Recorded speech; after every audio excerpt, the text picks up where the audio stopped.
Lorsqu'ils virent l'assurance de Pierre et de Jean, ils furent étonnés, car ils savaient que c'étaient des hommes du peuple sans instruction, et ils les reconnaissaient pour avoir été avec Jésus. Surprise de cet auditoire, de voir cette assurance des apôtres. Il faut dire qu'il y a de quoi être étonné par cette assurance, parce qu'ils sont devant leur juge. Le texte que nous lisons cite Caïphe et Anne. En fait, c'est la copie conforme du tribunal qui a condamné Jésus et qui l'a livré aux Romains pour le faire crucifier. Les apôtres sont devant leur juge, tout-puissant, qui ont droit de vie et de mort sur eux, et ces hommes sont pleins d'assurance. À tel point qu'ils sont en train de leur dire, à eux, leurs juges, que ce Jésus que vous avez crucifié, Dieu l'a ressuscité. Vous l'avez crucifié. Se rendent-ils compte de ce qu'ils sont en train de nous dire? Sont-ils devenus fous? Je ne pense pas.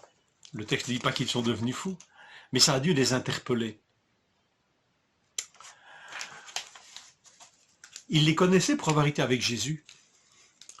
Ils se souviennent que quand ils ont jugé Jésus, le Maître, aucun des apôtres n'était avec le Maître. Tous l'avaient laissé tomber, tous s'étaient enfuis. D'ailleurs, eux n'ont jugé aucun de ces apôtres, puisqu'ils n'en ont trouvé trace d'aucun, puisqu'ils s'étaient enfouis. Ils les connaissaient pour avoir été avec Jésus. Comment se fait-il que maintenant, ils affrontent ce tribunal au nom même de celui qu'ils ont abandonné? Et sont là pleins d'assurance, en train de nous dire que ce Jésus que nous aurions crucifié, que nous avons crucifié, en plus, nous avons crucifié le Sauveur, celui par le nom duquel, et seulement par son nom, nous pouvons être sauvés. Donc nous aurions crucifié le Fils de Dieu, le Sauveur d'Israël.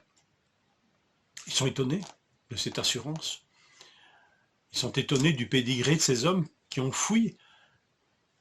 Ils sont en plus étonnés parce que voilà que l'un d'entre eux, Pierre, est en train de leur citer le psaume 118, verset 22, qui parle de cette pierre rejetée par les bâtisseurs, eux, et qui est devenue la pierre de l'angle. Cette pierre, c'est Jésus. L'accusation est lourde. C'est eux qui sont les juges et ils se retrouvent mis en accusation. Il y a de quoi être étonné de leur assurance. Ces hommes qui ont fui, qui ont abandonné leur maître au moment de la nuit noire, du jugement, de l'arrestation et du jugement de Jésus, pourquoi sont-ils là devant eux maintenant? Avec cette assurance, s'enfuir. C'est interpellant. Mais le courage des apôtres n'est pas de l'arrogance. L'assurance des apôtres n'est pas de l'arrogance. Elle est basée simplement sur le fait qu'ils sont témoins. Témoins de la mort de Jésus, mais témoins de sa résurrection. Témoins que c'est au nom de Jésus que cet homme a été relevé. Ils ne peuvent pas ne pas rendre témoignage à la vérité. Cette assurance fait grand effet. Même s'il y a une pointe de mépris chez les juges. Aujourd'hui encore, les convictions, le courage d'avoir des convictions n'est pas nécessairement une tare.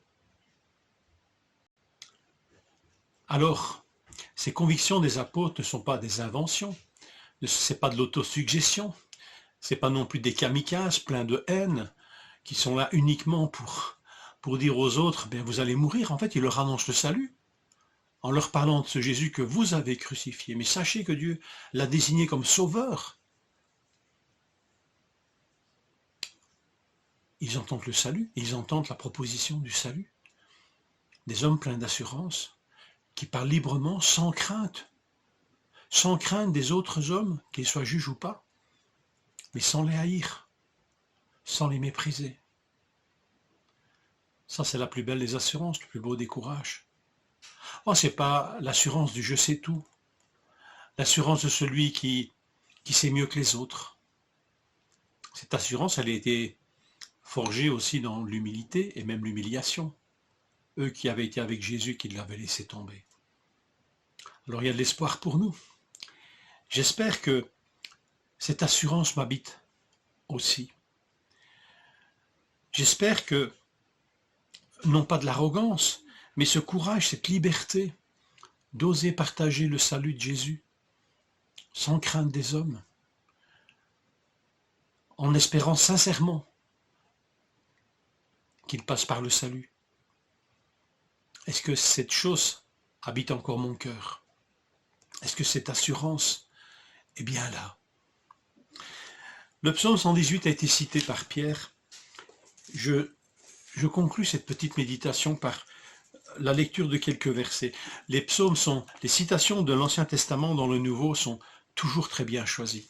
Et quand vous lisez un peu le contexte des citations, ici c'est question de courage et d'assurance devant des hommes qui vous jugent, de qui vous auriez raison d'avoir peur. Écoutez ce que ce psaume dit. Du fond de la détresse, j'ai fait appel à l'Éternel. L'Éternel m'a répondu et il m'a délivré. L'Éternel est pour moi, je n'ai peur de rien. Que peuvent me faire les hommes? L'Éternel est mon secours et je regarde mes ennemis en face. Mieux vaut chercher un refuge en l'Éternel que de mettre votre confiance dans l'homme. Mieux vaut chercher un refuge en l'Éternel que de mettre votre confiance dans les grands. Que cette parole puisse nous accompagner dans cette journée.